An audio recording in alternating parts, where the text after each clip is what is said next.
Well, September is Emergency Preparedness Month. Schools across the valley will be holding drills now and throughout the year to make sure students are safe in every scenario, including school shootings. And so in tonight's Raising the Bar, we are looking at what effect these drills have on our children. School shootings concern me because these are random events. It's a reality Valley mother Beth Ophir says can't be avoided, so she's not afraid to discuss it with her kids, Ariana and Ethan.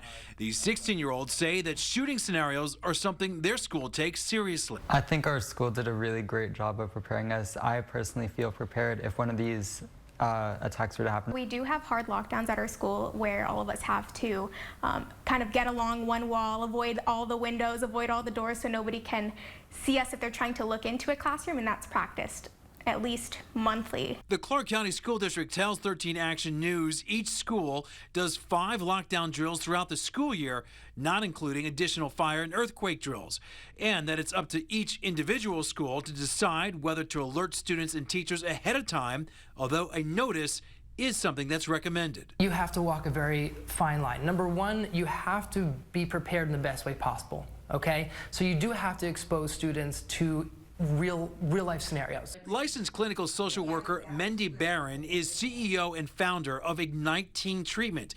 He says while a shooter drill certainly is important, he does have concerns if participants aren't warned ahead of time. When you put students and teachers in a scenario where they're not sure if it's a life or death situation, then you're traumatizing them in exactly the same way as a kid would be traumatized if they were in a real shooting. Barron says that comes with serious consequences. Can exacerbate anxieties that already exist.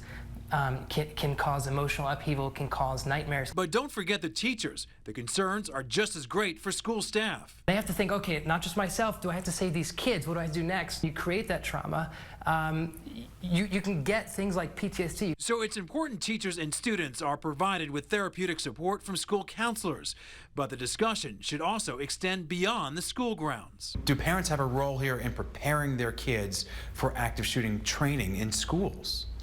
I would say they do. Barron says it is important for parents to check in with their kids about these lockdown drills. How was it? What took place? The specific details of what took place are not as important as how was the experience for you. In the end, Barron says keep the lines of communication open because we can't deny these things are happening. Beth couldn't agree more. The reality is you can put your head in the sand, but events are still going to happen.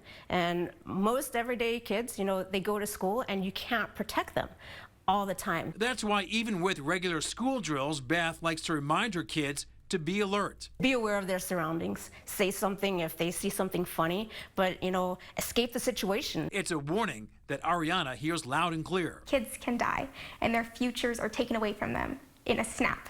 In one gunshot, they can be taken away. And I think that that's the reason why procedures need to be reevaluated and teachers need to enforce the rules more and these drills need to happen more. Todd, Quinones, 13 Action News, Raising the Bar.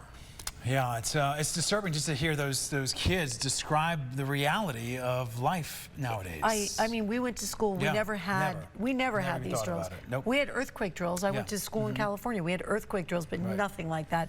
And to think that these young kids have to go through that today is something else. That's our reality. Well,